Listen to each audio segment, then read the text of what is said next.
One night, Henry and Gordon were alone with James.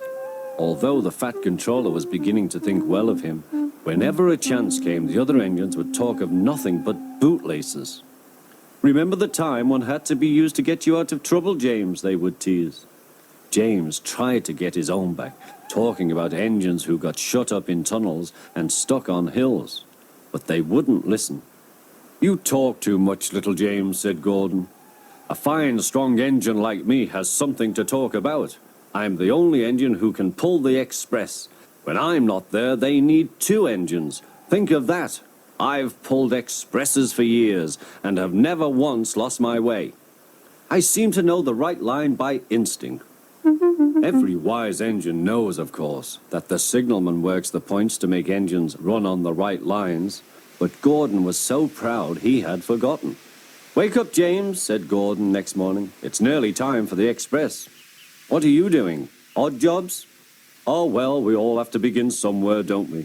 Run along now and get my coaches. Don't be late." James went to get Gordon's coaches. They were all shining with lovely new paint. He was careful not to bump them, and they followed him smoothly into the station, singing happily, "We're going away, we're going away." "I wish I was going with you," said James. "I should love to pull the express and go flying along the line." Gordon, with much noise and blowing of steam, got ready to back onto the train.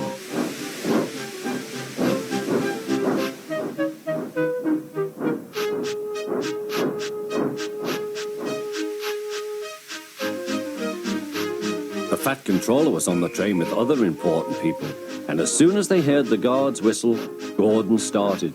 Look at me now," he puffed, and the coaches glided after him. "Poop, poop, poop, poop, poop. Goodbye, little James. See you tomorrow." James watched the train disappear and then went back to work. He pushed some trucks into their proper sidings and went to fetch the coaches for another train.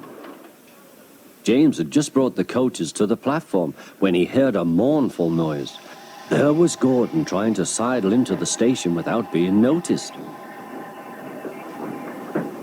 "Hello, Gordon. Is it tomorrow?" asked James. Gordon didn't answer. He just let off steam feebly. "Did you lose your way, Gordon?" said James.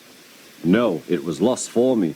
I was switched off the main line onto the loop. I had to go all round and back again." "Perhaps it was instinct," said James. Meanwhile, all the passengers hurried to the booking office. "We want our money back," they shouted. But the Fat Controller climbed on a trolley and blew the guard's whistle, so loudly that they all stopped to look at him. Then he promised them a new train at once. "Gordon can't do it," he said. "Will you pull it for us, James?" "Yes, sir, I'll try." So James was coupled on and everyone got in. "Do your best, James," said the Fat Controller. Come along, puffed James. You're pulling us well, sang the coaches.